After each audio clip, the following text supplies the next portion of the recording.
안녕하세요, 리포츠입니다.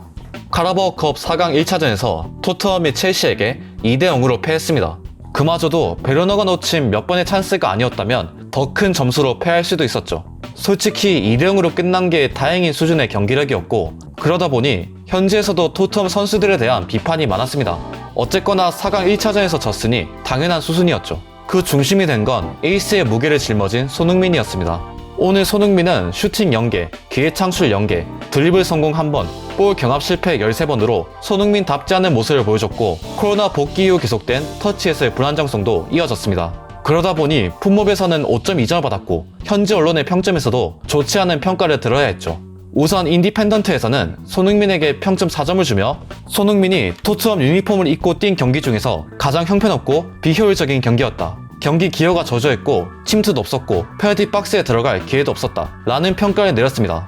평점도 평점이지만 토트넘 커리어 역사상 가장 형편없고 비효율적인 경기 라고 말한 것에서 언론의 박한 평가가 느껴지고, 또한 4점을 받은 올리버 스킵과 더불어 팀에서 가장 낮은 평점이었죠. 이러한 기조는 다른 언론들의 평가에서도 이어집니다.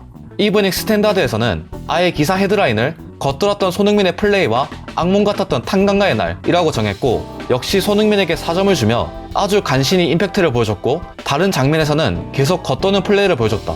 풋볼 런던에서도 평점 4점을 주며 오늘은 손흥민의 날이 아니었다. 그는 확실히 지친 모습을 보여줬으며 경기에 아주 조금의 임팩트만 남겼을 뿐이었다 라고 했습니다. 대체적으로 평점 4점을 유지했죠. 아무리 현지 언론이 손흥민의 평점에 대해 좀 짜게 주는 경향이 있다지만 이렇게 낮은 평점을 받은 건 정말 오랜만에 보는 느낌이었습니다.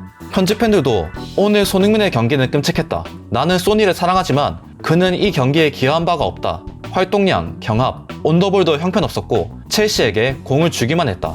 손흥민의 지난 몇 달 동안의 폼은 마치 누군가가 끈으로 묶은 듯 했다. 퍼스트 터치는 확실히 황폐했다. 힐이 5분 동안 보여준 게 손흥민이 지난 3경기에서 보여준 것보다 더 많았다 라며 좋지 않은 반응을 보였습니다.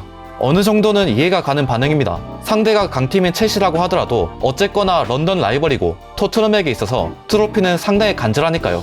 그런 상황에서 트로피가 코앞에 와있는 4강을 치렀는데 형편없는 경기력을 보여주며 2대0으로 패배했으니 팬들도 분노할 만합니다. 손흥민도 좋지 않은 경기력을 보여줬음에는 분명했습니다.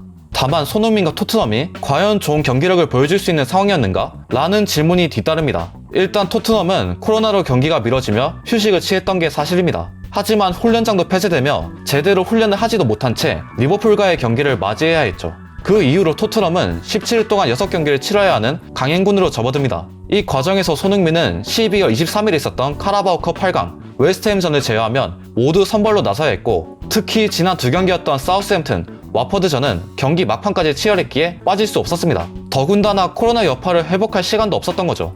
사실 코로나 복귀 전이었던 리버풀전부터 찬스를 놓친다거나 터치가 무거워 보이는 부분이 있었습니다. 그럼에도 결정적인 골과 어시스트로 만회하고 있었는데 오늘 경기에서 그런 리스크가 터진 거죠. 물론 토트넘의 다른 주전들도 마찬가지였습니다. 케인, 스킵, 호이베르, 벤 데이비스, 다빈손 산체스 같은 주전들은 6경기를 거의 쉴 틈 없이 나와야 했고, 그런 부분이 오늘 첼시와의 에너지 레벨 차이로 나타났습니다. 전체적으로 휴식이 필요한 토트넘의 다음 경기는 FA컵 64강 모어컨비. 모어컨비는 3부 리그 19위의 팀으로 로테이션이 필요한 토트넘에게는 나름 최적의 상대입니다. 만약 손흥민과 같은 핵심들이 휴식을 취할 수만 있다면 일주일 뒤에 있을 2차전은 그나마 좀 달라지지 않을까 하는 기대를 해봅니다.